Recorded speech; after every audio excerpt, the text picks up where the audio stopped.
이어서 발표해 주시겠는데요.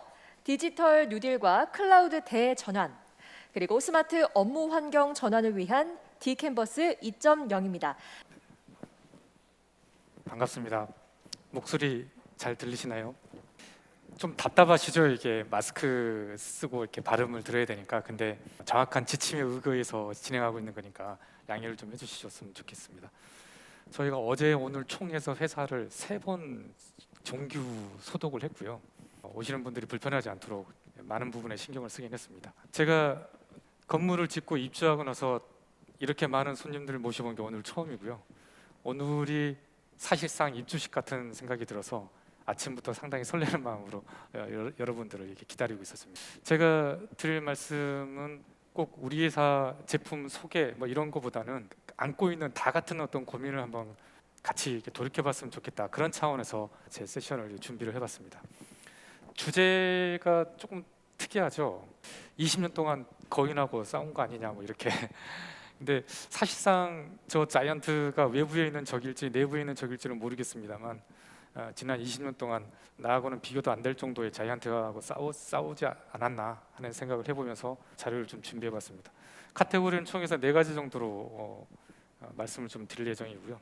최영호 대표님께서도 잘 정리해 주셨습니다만 제 나름대로 시각을 조금 20년을 한 몇 페이지 준비를 해봤습니다.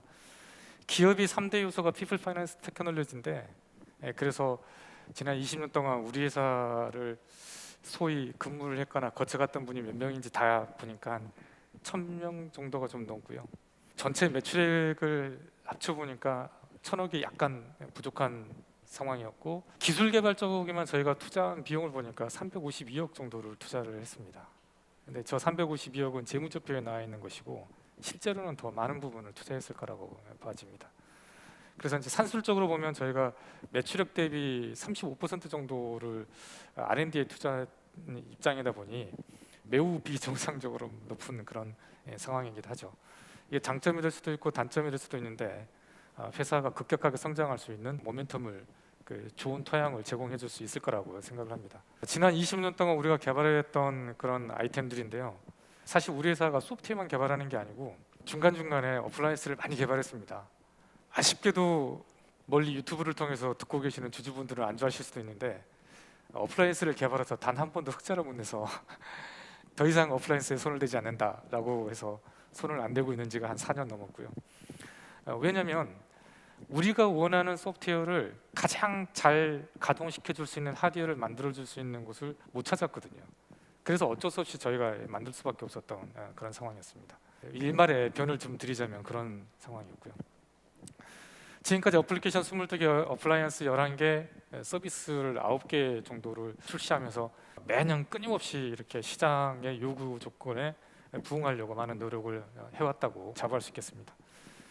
아까 보셨던 대로 대한항공부터 시작해서 굵직굵직한 이벤트적인 나름대로의 IT의 어떤 히스토리를 좀 이렇게 구성해 나갈 수 있는 것은 저희 나름대로 많이 이바지를 해봤다고 생각하고 있습니다. 총 해서 지난 20년 동안 650개 정도 고객에게 솔루션을 공급을 해왔고요. 그리고 우리가 가지고 있는 지재권부터 시작해서 특허는 40여 개 넘게 등록이 됐습니다만 필요 없는 것들은 시간이 지나서 없애는 과정을 좀 거치기도 했고요. 지금 보고 계시는 영상은 팬데믹 이전에 가트너가 제일 마지막으로 오프라인으로 했었던 행사인데 지금 참 꿈과 같은 시절이 됐습니다. 제가 가트너가 매년 10개 정도의 이제 신기술을 발표를 하는데 2021년도는 9개만 했죠. 뭐 이렇게 할 게 없어서 뭐 고민하다가 하나를 뺐다고 그러는데 3, 4문구 뭐 이렇게 앞으로도 9개다 뭐 여러 가지 이야기하겠습니다만 내용이 조금 쉽지는 않습니다. 그래서 좀 살펴보면서 그 중에 저하고 여기 앉아 계시는 분들이 같이 고민할 수 있는 내용을 좀 뽑아서, 또는 그 고민을 해결할 수 있는 것에 틸론이 가지고 있는 솔루션이 어느 정도 이렇게 이바지를 할 수 있는지를 좀 살펴보고자 합니다. 가트너의 전략 내용을 보면은 그때그때마다 상당히 핵심적인 것들을 많이 예측을 해왔는데 2020년에 초자동화에 이쪽에 보시면은 디스트리뷰티드 클라우드, 분산 클라우드 내용이 있습니다. 근데 이 내용은 올해도 이렇게 포함된 것을 볼 수가 있는데요. 핵심 내용은 그렇습니다. 아무리 IT고 아무리 과학이 발전한다고 치더라도 사람 중심으로 돌아가야 한다. 왜냐하면 팬데믹이 기계를 공격하는 게 아니라 사람을 공격하는 것이다 보니, 그리고 에브리웨어 나는 anytime, anywhere, everywhere라고 하는 그 목적에 맞게끔 IT 환경이 계속해서 그런 것들을 제공해줘야 된다.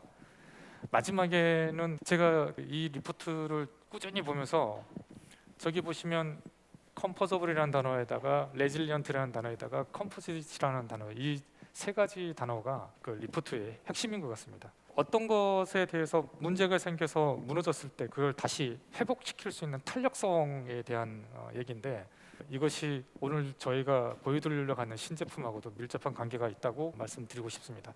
이거를 줄여서 IOB라고 하거든요.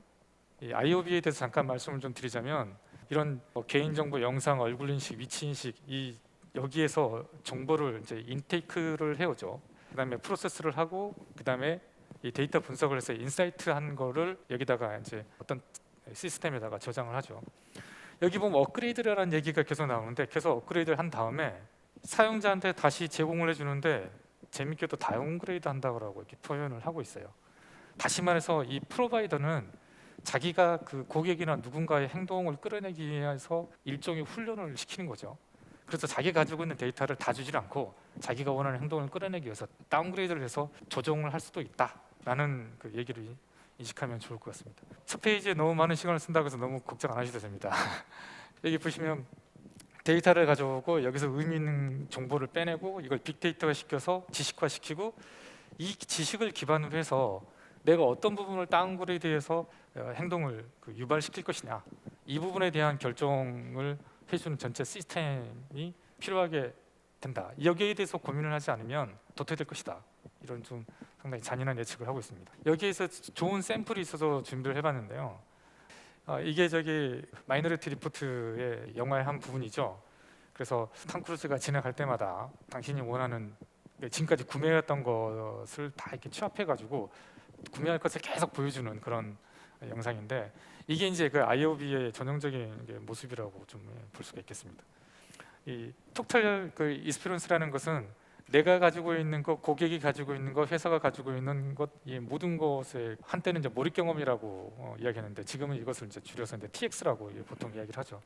이 TX를 가지고 사용자한테 어떤 부분에 대한 내용을, 데이터를 제공을 해서 그것을 수익화시킬 수 있는 것이냐, 수익화시킬 수 있는 데이터를 뽑아내는 거, 이게 이제 그 TX의 가장 핵심이 되겠습니다. 제가 오늘 말씀드리는 거는 나중에 자료로 올려드릴 테니까 그때 참고해서 보시면 좋을 것 같습니다. 자, 오늘 얘기하는 것 중에 상당히 중요한 부분이기도 한데요. 이해를 돕기 위해서 이렇게 조금 설명을 좀 덧붙였습니다. 보통 이게 DP라고 이야기를 하죠. DP는 빅데이터 그러면 어마어마한 많은 데이터 중에 그 빅데이터를 처리를 해서 평균값이나 표준 편차나 뭐 이런 그 로우하고 그 어퍼 데이터를 가지고 판단을 하도록 되어 있는 게 이제 빅데이터인데, 그런 빅데이터도 이게 데이터를 그걸 취집하는 게 양이 적거나 아주 희귀한 데이터 같은 경우는 그냥 개인 정보가 바로 유출될 수도 있거든요. 예를 들자면 여기서 제일 잘생긴 사람이 오늘 아침에 밥을 먹었다. 그러면 최경태 대표가 딱 걸릴 수 있잖아요. 그런 것처럼 이 디퍼런셜한 거에 대한 프라이버시, 개인 정보는 아무리 빅데이터가 다른 항아리처럼 생겨서 이렇게 너무 좋아하신다. 이렇게 항아리처럼 이렇게 생긴 거에서 꼭대기쯤에 해당되는 거는 보호를 받지 못한다는 내용입니다. 그래서 노이즈라고 하는 것을 섞어서 보호할 수 있다라는 내용이고요. 호모모픽 엔크립션, 이 부분이 사실은 요즘 가장 각광받는, 2010년도부터 나온 거지만 최근에 가장 각광받는 암호화 기법이죠. 암호화된 것을 또다시 암호화했다가 그것을 다시 복호화하게 되면 처음에 평문을 암호화했을 때 내용하고 결과값이 똑같다. 그것을 이제 이용을 해서 암호화된 것을 복호화시키지 않고 데이터 검증을 할 수 있는 기법을 호모모픽이라고 이야기합니다. 저보다 더 잘 설명할 수 있는 분이 계시면 좋을 텐데 제가 그거밖에 설명 못 드려서 죄송합니다. 이런 전반적인 개인정보 보호에 대해서 아주 강화된 컴퓨팅 환경을 점차적으로 요구를 하고 있다는 거죠. 이게 분산 컴퓨팅 내용하고도 일맥상통할 거라고 보아집니다. 보시는 바가 IoT 엣지 클라우드 컴퓨팅부터 시작해서 이 클라우드 컴퓨팅이 분산됐다 그러면 그냥 엣지 컴퓨팅으로 통칭해서 많은 부분에서 이야기를 하고 있는데요. 이런 분산 컴퓨팅의 필요성이라든지 이런 부분들은 뭐 굳이 말씀 안 드려도 될 것 같아서 넘어가겠습니다. 저런 분산 컴퓨팅이 배치가 된 다음에 나올 수 있는 게 바로 이 애니웨어 오퍼레이션이라고 해서 언제 어디서건 어떤 장비건 어떤 때건 내가 접속해서 내가 원하는 컴퓨팅 파워를 제공받고 거기서 만들어진 데이터를 안전하게 저장시킬 수 있고, 이런 것이 이제 그 애니웨어 오퍼레이션이 되겠습니다. 사이버 시큐리티 매시업이라고 되어 있는데요. 이게 보안적인 측면이 어느 한 곳에 모아져 있는 게 아니고 엔드포인트, 접속하는 사용자를 중심으로 해서 보안이 만들어져야 되기 때문에 이게 어느 한쪽에 모아져 있는 보안 시스템은 더 이상 거의 무용지물에 가까울 정도로 효과를 발휘하지 못한다는 것을 이제 이야기하고 있는 내용이고요. 가장 재밌고 좋았던 아이템 중에 하나가 바로 이거였습니다. 인공적으로, 그러니까 지능적으로 인식을 했던 말았던 최고 결정권자나 아니면 실무를 결정하는 결정권자가 인식을 했건 안 했건 간에 인텔리전트하게 복구를 할 수 있는, 문제점을 다시 이렇게 복구할 수 있는, 그다음에 발생된 문제를 최소화시킬 수 있는 이런 시스템을 이야기한다고 볼 수가 있겠습니다. 엔지니어링 공학에 AI가 적극적으로 이제 개입해야 된다는 얘기인데, 그렇게 되면은 당연히 인력이 줄어들겠죠. 그렇게 되면은 적은 인력 갖고 많은 일을 할 수 있을 것이고 생산성을 상당히 높일 수 있을 것이고, 팬데믹 때문에 사람들을 많이 모으지 못하고 있는 상황에서는 AI가 엔지니어링에 적극적으로 개입해야 된다라는 것을 이제 이야기를 하고 있는 거죠. 그렇게 해서 없는 인력 가지고 엔지니어링에 AI가 적극적으로 개입하고 나면은 하이퍼 오토메이션을 구현할 수 있게 될 것이다. 이렇게 되어야만 기업도 살아남고 또 다른 팬데믹에 대해서도 대응할 수 있게 될 것이다라는 예측을 하고 있습니다. 지식 전달하는 차원에서 굳이 설명을 다 드린 게 아니고요. 저런 위험성이 있는 것을 오늘 이야기하고자 하는 솔루션으로 어떻게 대처할 수 있는지를 좀 말씀드리고 싶어서 굳이 이렇게 설명을 드렸습니다. 여기 보시면 바닥이 다 유리로 되어 있고 투명 디스플레이로 이렇게 되어 있죠. 이것을 보면은 저게 상당히 미래적인 의미라고 볼 수 있는데 그렇지는 않습니다. 이 투명 디스플레이도 이렇게 많이 이렇게 상용화 돼서 향후에는 주택의 기본적으로 탁자, 식당, 벽, 자동차 유리, 오만 우리가 접촉하는 곳에서 이렇게 보여지게 될 텐데, 그래서 디스플레이 에브리웨어가 될 것이고, 디스플레이에다가 디지털 정보를 찍으려면 뭐가 필요하죠? 컴퓨팅 파워가 필요하죠. 그래서 OS 온 디맨드, 내가 필요한 것은 OS를 보내서 컴퓨팅 환경을 제공해주고 끝나면 다시 회수하고, 우리가 여러분들께 좀 말씀드리려고 하는 디스테이션 9의 신제품과 디캔버스 2.0에 대해서 개방형 OS인 K그룹 OS를 선보이도록 이렇게 하겠습니다. 자, 이것을 제가 다시 나열을 한번 해봤는데요. 이것들을 해결할 수 있는 솔루션이 뭐가 있을까라는 걸 좀 고민을 좀 해봤는데, 방금 제가 나열했던 이 문제들을 세 가지로 이렇게 정확하게 이렇게 요약할 수가 있습니다. 그러니까 지능적으로 이 문제점을 해결할 수 있는, 비즈니스에 대해 도움이 될 수 있는 시스템이 뭐가 있을 것이고, 그다음에 그런 것들을 자동적으로 또는 인간이 최소한의 개입을 통해서 만들어낼 수 있는 인텔리전트한 회복 탄력성은 어떤 게 있을 수 있을까? 그게 대한 고민 내용인데요. 이것을 고민하기 전에 이게 제로 트러스트라고 하는 것을 조금 더 이야기를 좀 해보려고 합니다. 제로 트러스트는 그냥 말 그대로 트러스트 하지 마라. 어떤 것도 신뢰하지 말라는 얘기인데, 어떤 측면에서 이런 얘기가 나왔냐면, 이게 페리미터 시큐리티라고 해서 경계 보안이라고 보통 이야기를 하거든요. 일단 우리가 엔터프라이즈에서 보안을 하려면 수압부터 시작해서 이렇게 침입 방지 디텍션에다가 리스폰스 대응까지 다 고민해야 되고, VPN 고민해야 되고, IDS도 고민해야 되고, 침입 탐지 시스템도 이제 이렇게 고민을 많이 해야 되는데, 이게 이렇게 보호를 하기 위한 곳에다가 어마어마한 성곽을 쌓는 것 같은 이런 경계 보안이 지금에서 상황에서 많이 효율적이지 않다라는 거고요. 왜 그러냐면 가장 기본적으로는 상당히 과도한 비용이 증가가 됩니다. 유발이 됩니다. 본사가 있어요. 성을 쌓아요. 지사가 있어요. 또 똑같은 걸 쌓아요. 또 똑같은 걸 쌓고, 해외 지사 있으면 똑같은 걸 또 쌓아야 됩니다. 그래야 유지가 되잖아요. 한쪽은 어마어마하게 잘 써놓고 한쪽은 상당히 부실하게 쌓아놓으면 다 뚫리는 거가 똑같기 때문에. 그리고 디지털 트랜스포메이션에 그래서 저게 상당히 저해 요소가 있다고 이렇게 이야기를 합니다. 보안에 계신 분들은 약간 좀 듣기 언짢을 수도 있습니다만, 요즘에 거의 많은 아티클에서도 이렇게 이야기를 하고 있죠.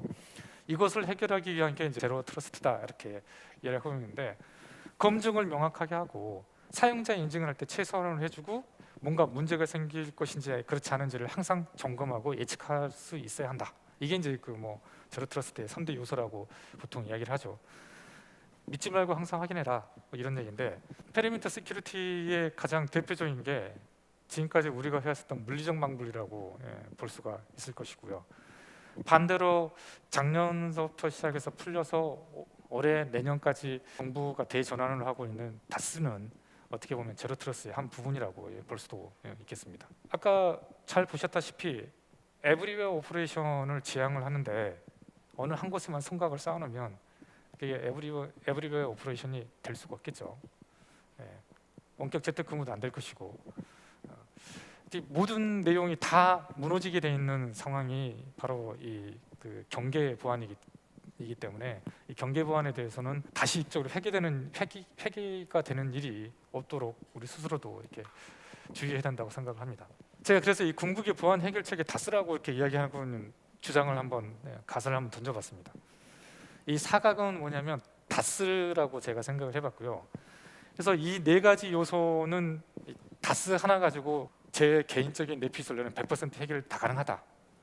그리고 나머지 그 컴포저블 비즈니스라든지 제로 트러스트라든지 AI 엔지니어링, 하이퍼 오토메이션 쪽에다가는 상당히 긍정적인 역할이나 재료나 요소로 쓰일 수 있다라는 것을 주장을 좀 하고 싶었습니다. 자, 왜 이렇게 주장을 하냐면요. 저기 보시면 강화된 개인정보 컴퓨팅하고 분산된 보안을 제공해줘야 되는 시큐리티 메쉬에 대해서 방금 보셨다시피 이 아키텍처가 상당히 효율적일 수 있다는 겁니다. 뭐냐면 서버에다가 한 서버에 보통 80에서 100개 정도 가상 데스크탑을 만들잖아요.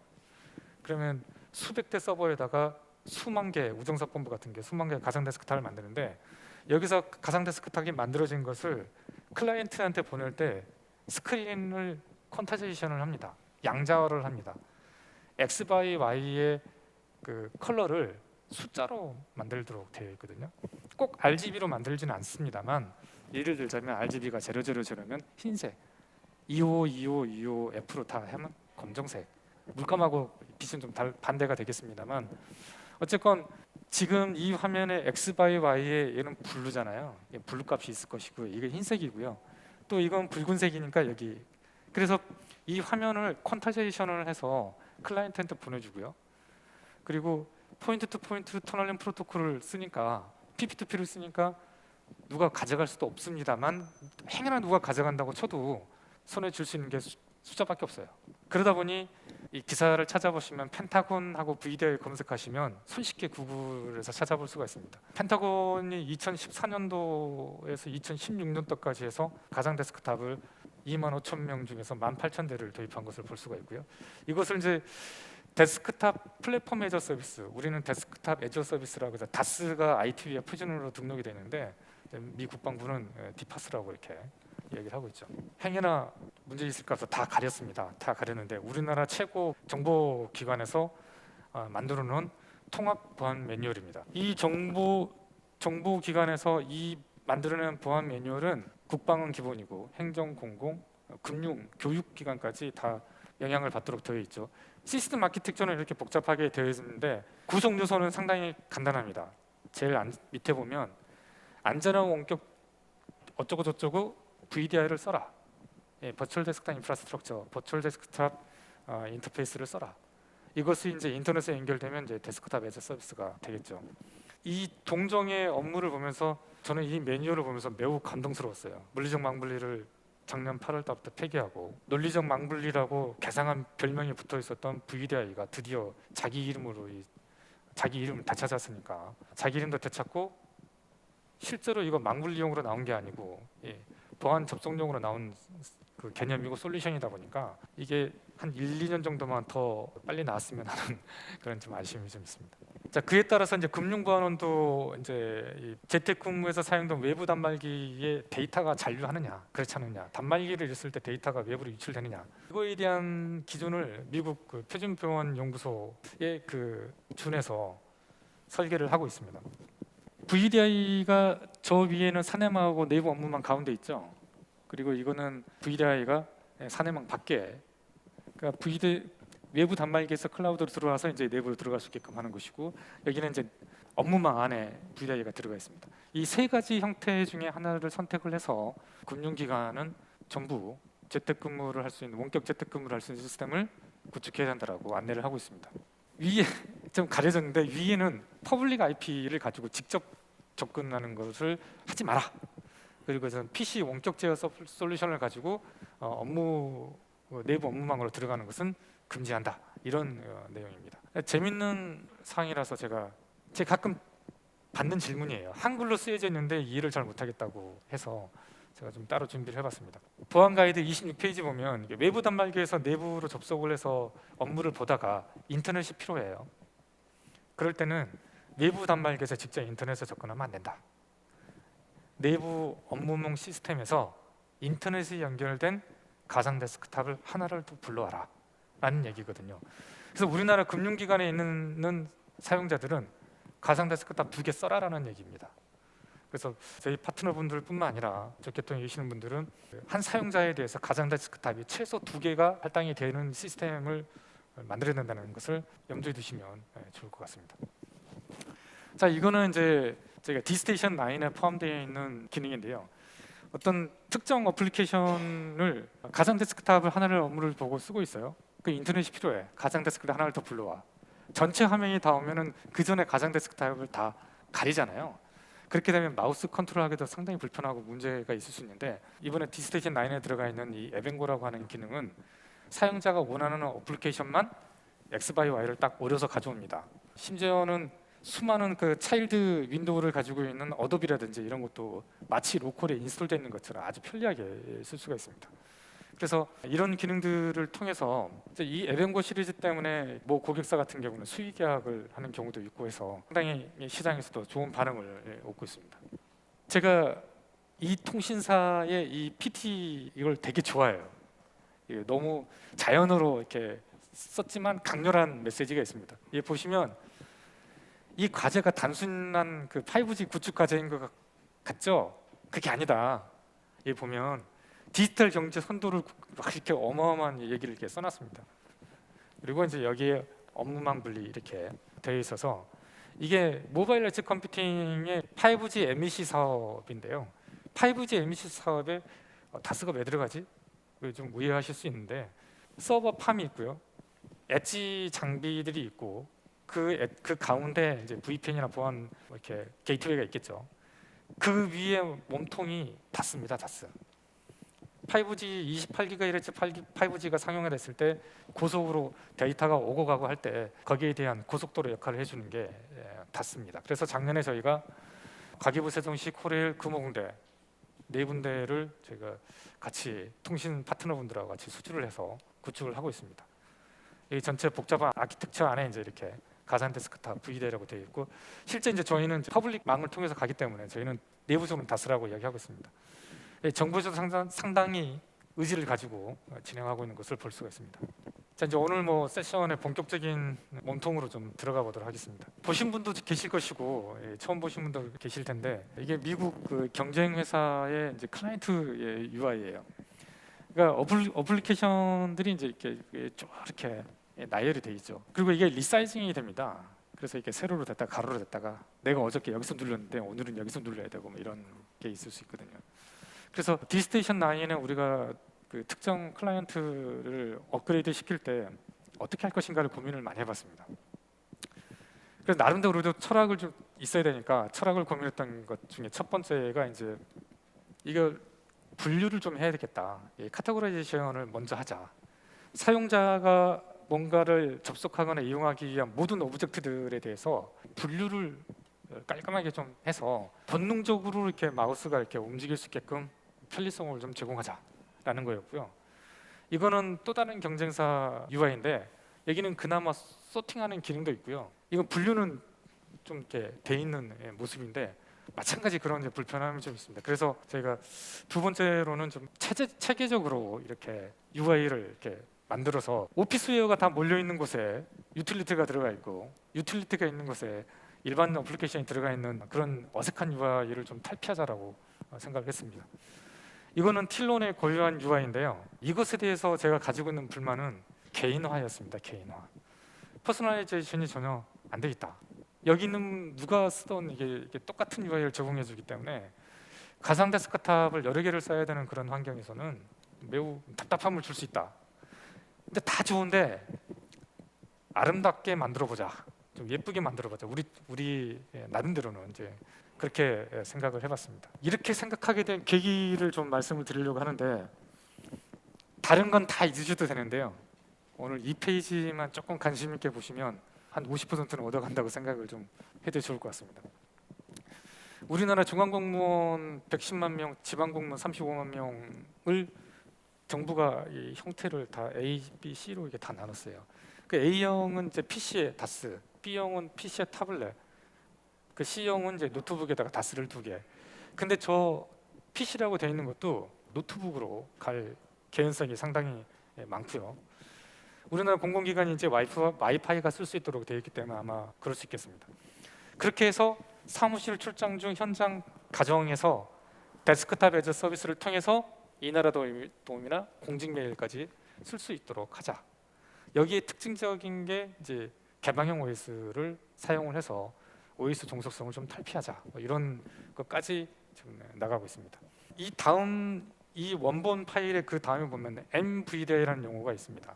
VDI에 접속을 하는데 모바일을 지원할 수 있게끔 해주자. 근데 모바일이라는 게 우리가 알다시피 안드로이드, 그 리눅스, iOS, 맥, 뭐 윈도우즈, 모든 장비를 다 지원을 해줘야 되기 때문에 그런 경우에 이제 일반적인 회사들이 접근하기가 상당히 쉽지가 않습니다. 왜냐하면 한 OS에 최소 개발자가 2~3명, 플랫폼이 5개다 그러면 그 모바일 개발자만 15명 정도가 있어야 됩니다.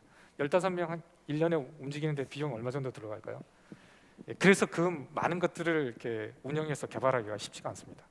물론 틸로는 맥 클라이언트까지 해서 다 보유하고 있고, 전 플랫폼을 다 보유하고 있는 게 우리나라에서는 현재 오늘 아침까지는 틸론밖에 없다고 알고 있습니다.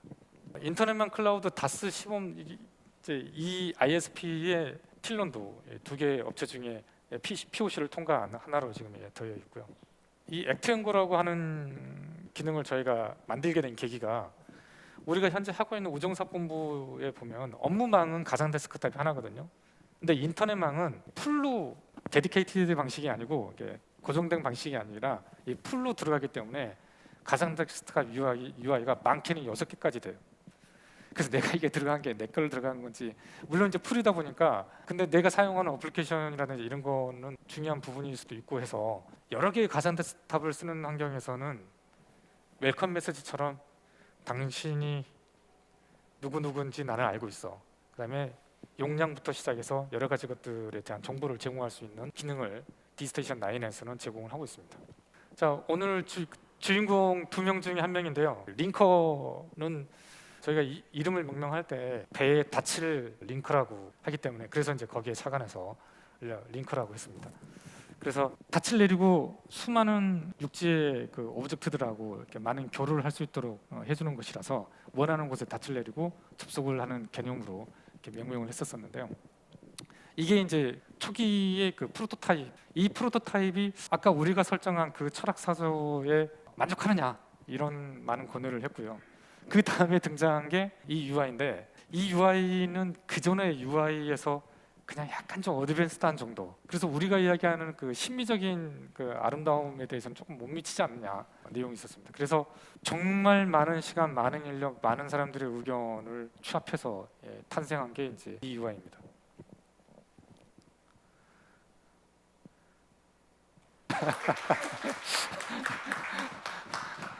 감사합니다.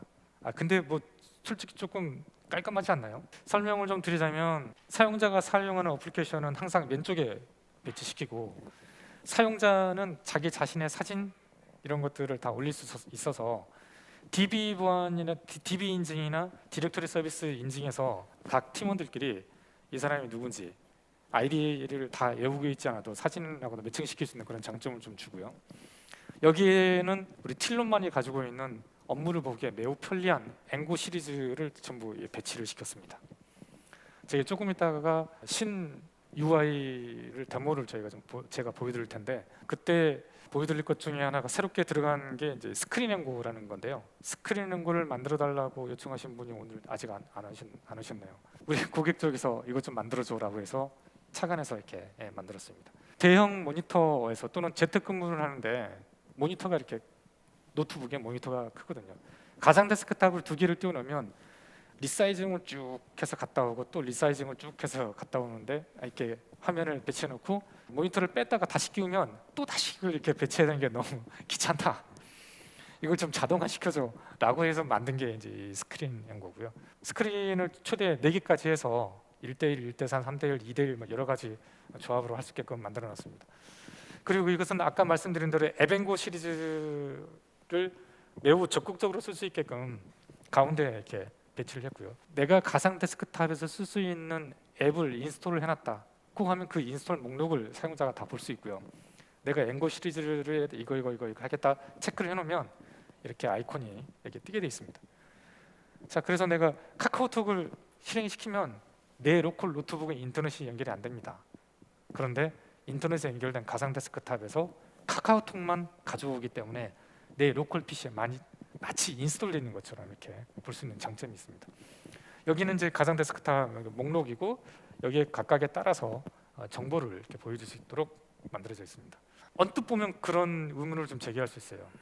마우스가 움직이는 이런 형태를 보면 가상 데스크탑이 여기 와 있어야 되는 거 아닌가? 네. 많은 분들이 그렇게 생각하실 수가 있는데 저희가 데디케이트하게 그러니까 업무용으로 쓰는 가상 데스크탑은 항상 맨 위에 저희가 이거를 소팅할 때 사용 숫자로 소팅을 하기 때문에 그래서 이거는 클릭하는 게 이렇게 많지는 않아요. 반면에 요소가 많은 것을 이제 가운데에다 배치해서 마우스 움직임을 좀 최소화해 보려고 하고 있습니다. 물론 대형 고객이 이거 바꿔줘 그러면 뭐 그 고객을 위해서는 충분히 커스터마이징 해줄 수는 있습니다.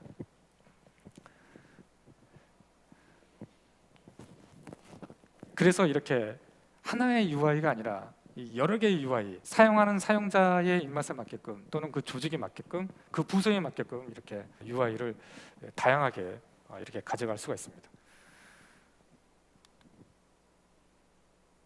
저희가 기본적으로 유로 사진으로 넣어놓은 게 전부 카테고리로 뭐 여행부터 시작해서 애완동물, 뭐 음식, 뭐 여러 가지 카테고리를 넣었는데 여러분들께서 가지고 있는 사진으로 이 배경 화면도 바꿀 수 있도록 해놨기 때문에 퍼스널라이제이션에 최대한 충직하게 이렇게 제공해 줄 수 있도록 많은 고민을 했습니다. 여기 얇은 선 하나 있죠. 넣었다 뺐다부터 시작해서 컬러를 줬다가 말았다 오만 가지 경우에서는 다 고민을 해서 최종 결정을 했습니다. 또 이제 피드백을 많이 받고도 수정할 수도 있겠습니다만 최종 버전을 보고 계십니다. 자, 두 번째 틸론에서 그루머스를 제가 출시한다고 했을 때 시장에서 많은 우려도 있었고요. 일단 우리 회사를 아끼는 분들이 제일 많이 걱정을 해주셔가지고 웬 OS냐. 그래서 이 오퍼레이팅 시스템은 필수적으로 뭐가 필요하냐면 오피스웨어가 있어야 돼요. 우리는 오피스웨어를 만들 리가 없고요. 그래서 여기 있는 그 개방형 OS는 게스트 OS로서 오피스웨어도 가지고 있고 게스트 OS 역할을 할 수 있는 그런 회사들하고 커뮤니케이션 하려다 보니 우리가 더 많은 정보를 좀 가지고 있어야 우정사본부에 3000카피, 2000카피, 2000카피 해서 세 개의 회사 개방형 OS가 납품이 될 때 우리가 무엇을 요구해야 될지도 모르는 상황이 상당히 많이 봉착했습니다. 디바이스 드라이버에 대한 충돌 문제부터 시작해서 UI, UX에 대한 문제 어떤 문제가 발생했는데 우리가 무슨 언어로 어떻게 요구를 해야 이게 답변이 오지? 이런 측면에서 상당히 고민이 있었는데 마침 정부가 개방형 OS 호환성 지원 사업을 해줘서 신청을 하고 그리고 선정이 돼서 개방형 OS를 출시하게 된 시나리오가 이렇게 있습니다. 다시 한번 말씀드리는데 우리는 게스트 OS를 출시할 계획도 없고 우리는 우리 하는 일을 잘 해나갈 예정입니다. 그래서 이렇게 만들어진 게 이제 이 K그룹 OS라고 해서 두 가지 UI를 가지고 있고요. 최신 버전 UI를 한번 보여드리자면 그래서 팀엑스 OS나 한컴 OS나 하모니카 OS나 이런 개방형 OS UI에 틸론의 링커가 이렇게 아주 예쁘게 배치되어 있는 것을 보실 수가 있습니다. 저희 제품을 구매하시게 되면 이렇게 해서 사용자가 어떤 사용을 할 때 이렇게 배치를 해서 개방형 OS를 쓸 수가 있는 거죠. 이거는 저희가 실제 개방형 OS를 기반으로 해서 윈도우즈에 접속했을 때의 네트워크 그 상태, 밴드위드스, CPU 메모리 상태를 지금 화면으로 캡처를 떠서 보여드리려고 준비를 했습니다. 그래서 보시는 바와 같이 오늘 행사를 위해서 9개 단말 제조사에서 총 그 29대 단말기를 보내주셔서 29대에다가 개방형 OS를 다 인스톨했습니다. 티맥스 것도 인스톨하고 한컴, 하모니카, K그룹 다 인스톨을 해서 그 위에서 이제 VDA나 다스에 접속하는 게 문제가 없다는 것을 전부 영상으로 촬영을 해서 처음에 이것을 요구했던 고객분들께 이미 다 보내드릴 것은 보내드리고 직접 와서 확인하는 분들은 와서 확인하고 가시고 이렇게 했습니다. 뭐 이게 무슨 봉사활동이냐고 이렇게 생각할 수도 있는데 뭐 저희가 이 산업이 있기 때문에 그건 저희가 그 역할을 해야 된다고 생각을 좀 하고요. 어쨌건 이 단말기 총 9개의 단말기에 이런 개방형 OS 그리고 틸런 링커를 통해서 행정 디지털 전환이라고 하는 대전제에 좀 해결할 수 있는 역할을 조금 저희가 하고 있다라고 말씀드릴 수 있겠습니다. 자, 이쯤에서 저희가 이미지로뿐만 아니라 실제 디스테이션 9의 그 신 UI를 한번 보도록 하겠습니다. 네, 아까 말씀드린 대로 이 UI인데 먼저 원하는 그 배경으로 바꾸는 것을 한번 보여드리도록 하겠습니다. 사실 이 UI는 틸론의 그 V스테이션 페이퍼레스 컨퍼런스를 할 수 있는 솔루션 UI가 상당히 많이 영향을 줬고요. 거기에 쓰여졌던 소스 코드를 상당히 많이 활용했기 때문에 매우 안정적으로 이렇게 작동한다는 것을 볼 수가 있겠습니다. 자, 이 상태에서 이제 윈도우즈 10도 가동을 시켜보고요. 우리 티맥스 대표님 와 계시니까 이 티맥스 것도 좀 실행을 시켜보고요. 이제 이렇게 됐을 때 먼저 가상 데스크탑 2개만 띄워봅시다. 이거를 이제 내가 업무를 보면서 디스플레이 하나에 하나씩 또는 하나의 디스플레이에 똑같은 비율로 2개 1대1로 배치를 좀 시키고 싶다. 그러면 이제 클릭을 해서 바로 1대1로 이게 배치를 해서 업무를 좀 상당히 손쉽게 좀 볼 수 있도록 이게 간단한 기능인 같은데 꽤나 오랜 기간 동안 많이 요구를 해보셔가지고 정식 제품에다가 이렇게 포함시켰습니다. 3개를 한번 가동을 시켜보도록 하겠습니다. 하나는 업무용으로 쓰고 나머지 2개는 이제 뭐 비호용으로 쓴다고 했을 때 그렇게 해서 유용하게 좀 쓸 수가 있고요. 이렇게 됐을 때 에벤고를 쓰게 되면은 마치 2개의 가상 데스크탑에 하나의 가상 데스크탑 로컬에서 어플리케이션을 인스톨하는 것과 같은 그런 좋은 효과를 낼 수가 있겠습니다. 보시는 바와 같이 이제 이거는 2대 1대 1로 이렇게 비율을 해서 배치를 시킨 상황이고요. 향후에 이제 가상 데스크탑을 다 내리고 봅시다. 로컬 웹 브라우저를 한번 띄워보도록 하겠습니다. 이 저 장비가 인터넷에 연결되는지 안 되는지를 한번 보고요.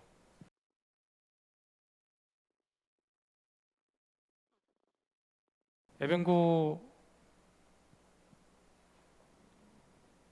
그러면 가상 데스크탑에 지금 접속이 되죠. 접속이 되는데 실제로 이 장비의 파일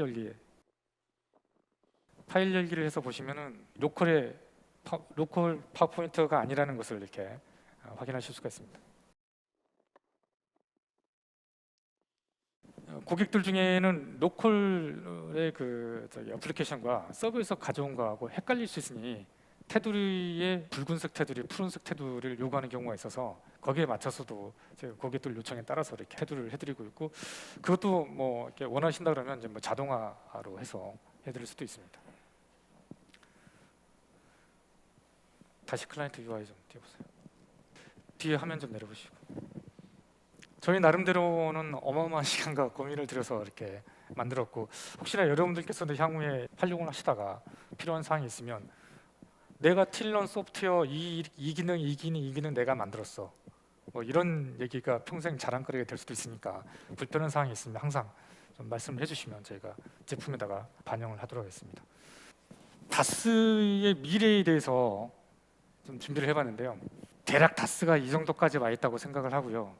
이 다음에는 이 자기 부인 방지라든지 이변조 체크라든지 종추적 뭐 이렇게 제가 써놨습니다만 프라이빗 블록체인이 다스하고 결합하는 시절이 곧 오게 될 것 같다라고 저는 생각을 하거든요. 왜냐하면 다스를 통해서 완벽한 섬을 만들어 놓으면 데이터가 오지도 가지도 인가되지 않은 사용자는 안 될 텐데 조직 내부에서 만들어진 디지털 콘텐츠를 외부 세계랑 커뮤니케이션을 해야 되잖아요. 주고받아야 되니까 파일도 그렇고 사진, 영상부터 시작해서 많은 것들을.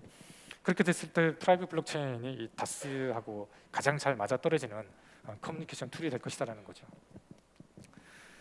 다스가 공공기관에 보편화되고 났을 때 발생할 수 있는 것은 비정형 데이터들이 DB에는 정형 데이터는 DB에 저장이 되는데 비정형 데이터들은 DB에 저장이 안 되죠. 그런 것들은 어디가 다 모여 있겠습니까? 어마어마한 데이터가 뭐 정부 공공 그 전산센터라든지 여기에 다 몰려 있을 텐데 그것에 따라서 검색을 해서 딜리버리 해주는 서비스가 분명히 대규모로 필요할 거란 말이죠. 그래서 검색 엔진으로 대비될 수 있는 AI가 다스랑 꼭 연동이 되는 그 시절이 올 거다.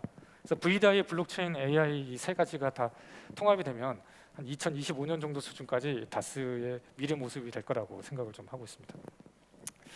틸로는 현재 블록체인 프로젝트를 매우 대형 블록체인 프로젝트를 4개 정도 저희가 성공을 해서 완료를 한 바 있습니다.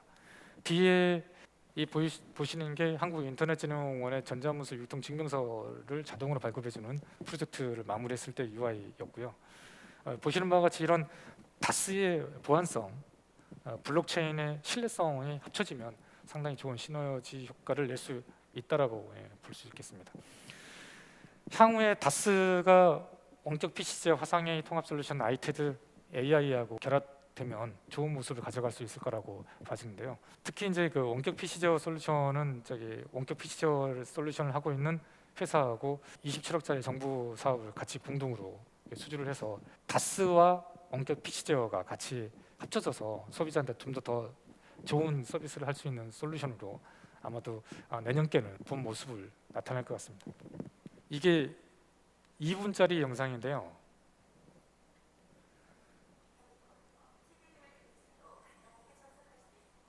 네, 조금 더 크게 킬 수 있나요?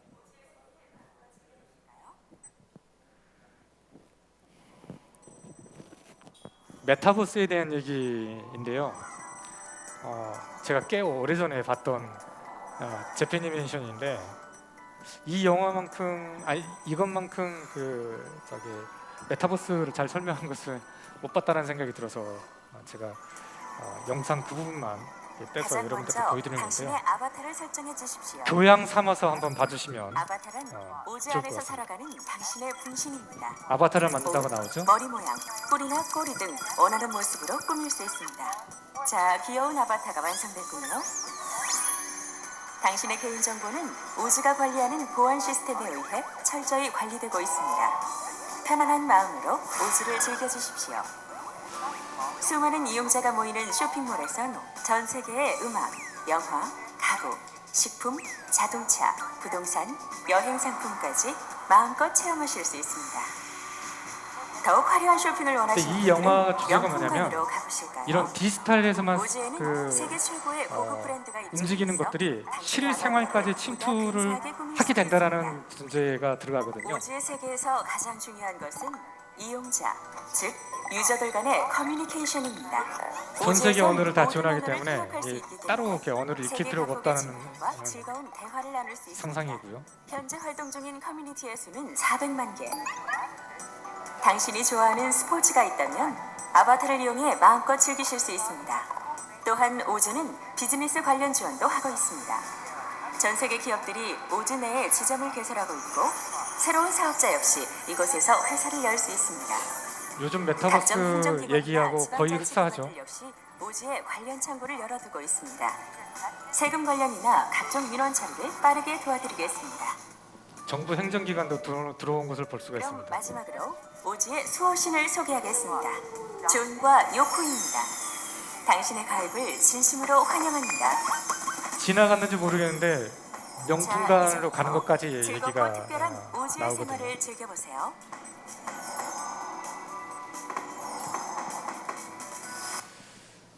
요즘 유행하고 있는 메타버스를 몇 개 좀 가져와 봤습니다.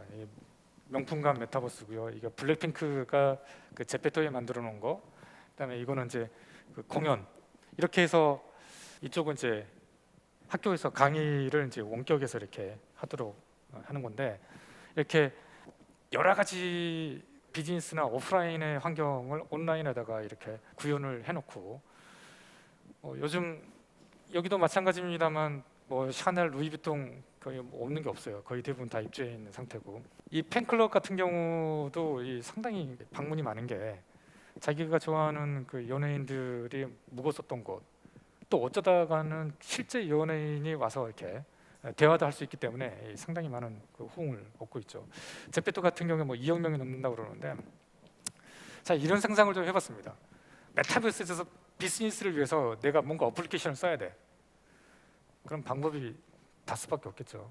완벽한 보안 환경을 제공을 해주고 어떤 장비에서도 쓸 수도 있고, 그리고 거기에 저장을 되면 항상 클라우드나 서버에 저장이 될 것이고, 그래서 메타버스에서 이제 비즈니스까지 만약에 적용이 된다고 하면 여기에 앉아 계시는 분들이 훨씬 더 바빠질 수 있다라고 상상을 해볼 수 있겠습니다.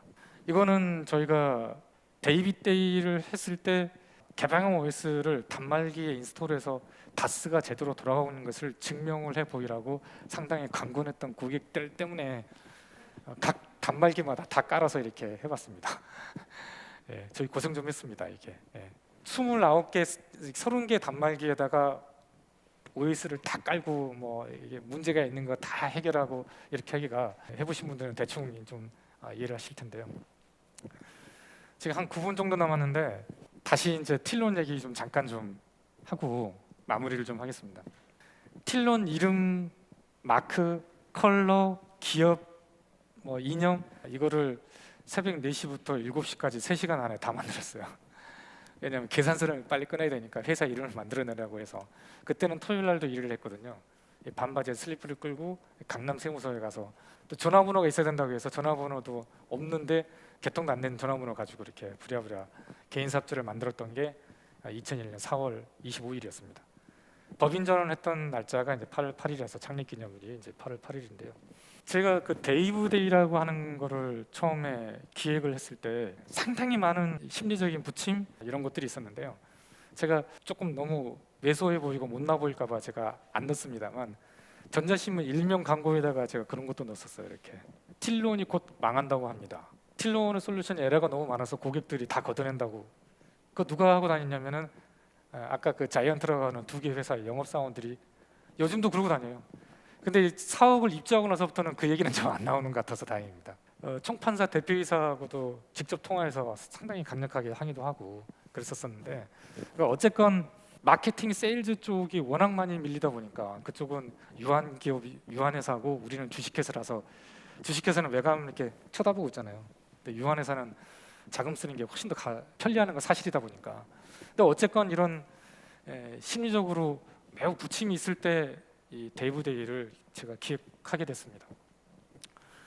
그때 당시 제가 말콤 글래드라고 하는 그 작가이기도 하고 경제학자이기도 한 이분의 이 책이 저한테 상당히 영향을 많이 줬는데, 제가 창업을 하게 된 계기는 리눅스 그냥 그 재미로 이대로라는 책이 있습니다. 그 책을 읽고 제가 창업을 하게 됐었는데, 이 말콤 글래드 이분 때문에 어떻게 보면 제가 새로운 것들을 많이 정립했다고 볼 수가 있겠습니다. 여기 보시면 못난이 사회 부적응자가 자이언트하고 싸워서 이기는 기법, 저나 우리 회사를 이야기하는 그런. 그래서 근데 이 아이를 보면 상처받은 다윗에 의해서 세상이 발전하고 압도적으로 불리한 상황일 때 승리할 수 있다는 희망을 가지는 것, 그게 다윗의 정신이다라고 해서 그때 생각했던 게 이제 다윗의 어렸을 때 이름이 데이브예요. 그래서 회사 제품 이름부터 시작해서 많은 영감을 얻어서 진행을 했었었는데, 이게 10년 전 시트릭스 마켓캡입니다. 한 13조 정도 되죠. 지금은 거의 17조, 18조. 여기는 VM웨어인데 보면 한 47조, 46조 정도 되는데 지금은 거의 70조가 넘습니다. 시가총액이. 뭐 이 정도면 뭐 그 다이가 거리이 아니라 무슨 황산하고 민둥산 정도 얘기를 합니다만, 로그인 VSI가 시트릭스에 인수됐었죠. 근데 금융권 소프트웨어 23개 얹어서 똑같은 성능 테스트를 했을 때 우리가 98, 100 나와서 99, 시트릭스 57, 이건 로그인 VSI에 요청하면 그대로 받는 겁니다. 그래서 저희가 원하는 대로 한 게 아니에요. 그래서 저희가 최고 등급을 받은 적이 있습니다. 그래서 그 시절에 이렇게 좀 대입을 했었어요. 틸론이 다이시고 이게 저기 보이시죠? 예, 수십 조짜리 회사. 우리 회사 오늘 시가총액이 얼마죠? 한 300 얼마 되나? 한 400 가까이 되나 모르겠습니다. 그 보시면 데스크탑 가상화니까 D스테이션, 어플리케이션 가상화 A스테이션, 화면 가상화 BDOSP 프로토콜 쓰니까 V스테이션, E스테이션 이렇게 제품 이름을 지었거든요. 그래서 이제 데이브가 됐습니다. 이거 가지고 다윗을 이기건너라가 많이 이렇게 해서 16년이 되고 나니까 이제 성인이 됐잖아요. 16을 벗어나니까 이제 제가 이름을 데이빗 데이로 바꿔서 많이 했었는데 작년에 제가 모시지를 못해가지고 좀 아쉬웠는데 오늘 뵙게 돼서 너무 좋습니다. 제 나름대로 뭐 골라실 이겨봤다 뭐 이렇게 표현을 해봤습니다만 삼성전자에서 480p는 핸드폰, 1080p는 모니터로 똑같은 걸 가지고 조커 영화 무비 그다음에 이건 제임스 본드 영화 가지고 네트워크 밴드위드스를 테스트했을 때 우리가 3.2, VM웨어가 9.3, 디스크 레이턴스로 했을 때 저기가 1ms, VM웨어는 10ms. BMT 딱 끝나고 3등 몇 점 누구, 2등 몇 점 누구, 1등 몇 점 틸론 축하합니다. 예. 유일하게 우리나라에서는 삼성이 그런 것 같아요. 회사 네임밸류나 이름 보고서는 삼성전자가 우리 제품을 살 수나 있겠습니까? BMT 결과 나오면 그냥 그대로 사요. 2007년, 8년, 12년도까지 탕정의 5-2 라인부터 12라인까지 다 저희가 한 라인당 서버 20세대 사용자 300명 그렇게 그 시절에는 또 그 내용으로 저희 회사를 유지할 수 있었고 그래서 삼성전자의 이제 베트남 공장 GDC에 납품을 하면서 올해도 계속 삼성 SDS하고 프로젝트를 하고 있는 상황입니다. 이거는 이제 관심 있는 분들 아시는 분도 계실 텐데 최근에 여기 보시는 바와 같이 틸론을 포함해서 국내 회사들까지 다 벤치마킹 테스트를 했는데 회사 로고를 다 지우고 하도록 요건이 와서 회사 이름을 다 지우고 했는데 저희가 1등을 했다고 통보를 받았습니다. 많은 우여곡절을 통해서 20년 동안 지금까지 충분히 더 성장할 수 있었음에도 불구하고 못했다는 질타도 많이 있고요. 가장 핵심적인 얘기는 대표이사만 똑똑했으면 크게 될 회사였다고 이렇게 많이들 진지하게 들으니까 진짜 같은데 농담입니다. 농담이고 제가 마지막으로 행사를 종례해 가면서 저희 고객과 파트너하고 함께 성장해 나가고 싶다. 위에 3가지 내용, 아래 3가지 내용을 가지고 틸론한테 맡기면 지금 당장 최고는 아닐 수 있을지언정 성실함을 다해서 고객의 불편함을 외면하지 않는 근본이 되어 있는 회사다. 이런 평가를 받을 수 있도록 사력을 다하겠습니다. 관심 있는 분들이 있을 것 같아서 이게 마지막 페이지입니다. 보안 기능 확인서를 지금 접수를 했기 때문에 취득을 해서 다스 보안 인증을 받고 그리고 다스 보안 인증 이후에 전문 계약 제도까지 받아서 저희 파트너들이 조달 등록이라든지 수의 계약을 할 수 있는 그런 편리함을 갖출 수 있도록 저희가 저 보안 인증서 접수시키기 위해서 작년 7월 달부터 인력을 투입했고요.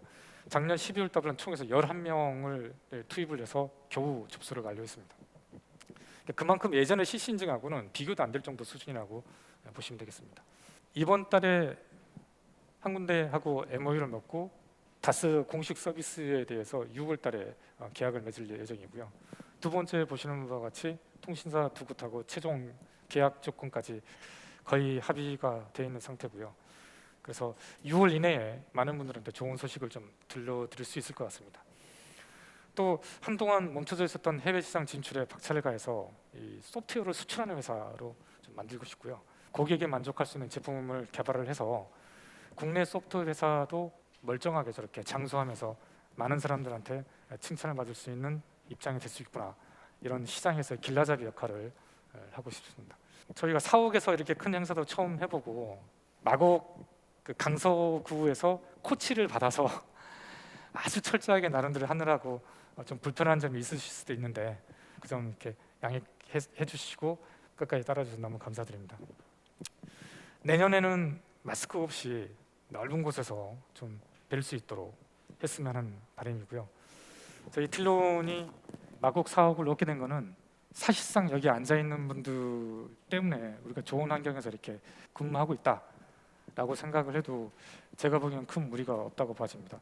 나 당신한테 해준 거 없는데? 라고 생각할 수 있는데 여러분들께서 계신 곳에서 IT 쪽에 일을 해주고 계시기 때문에 저희가 그걸 발판으로 삼아서 이렇게 그나마 많은 성과를 좀 올리고 있는 게 아닌가라는 생각입니다. 너무 사소해서 땀 흘릴 만한 가치가 없는 일이란 존재하지 않으며 이루길 바라기엔 너무 큰 꿈이라는 것도 존재하지 않는다. 우리 회사 그 네임태그 뒤에 있거든요. 그래서 우리가 이룰 수 없는 일이란 존재하지 않는다고 생각하면서 지금까지 해왔고요. 그래서 이렇게 좋은 사업도 마련하게 됐고, 저는 어마어마한 거대 자이언트하고 싸워가면서 가끔은 피떡이 되도록 넉다운도 되기도 하지만 가끔은 보기 좋게 저렇게 승전보도 올리기도 하고 있고요. 그리고 끝으로 LG 한컴 티맥스 한컴 LG 같이 이렇게 기획해 주셔서 너무 고개 숙여서 감사드리고, 그리고 저희 총에서 9개 파트너 GSITM, P&IS, SNA, 비즈텍, 시스원, 제이온IT, 이튜, 영원 INSC, 비전테크까지 물심양면 이렇게 지원해주고 도와주셔서 다시 한번 고개 숙여 감사 말씀드리겠습니다. 긴 시간 동안 제 PT 들으셔서 너무 감사드리고요. 내년에는 조금 더 알찬 내용으로 뵐 수 있도록 준비 많이 하겠습니다. 식사 맛있게 하시고 또 필요한 부분이 있으면 언제든지 연락 주시기 바랍니다. 감사합니다.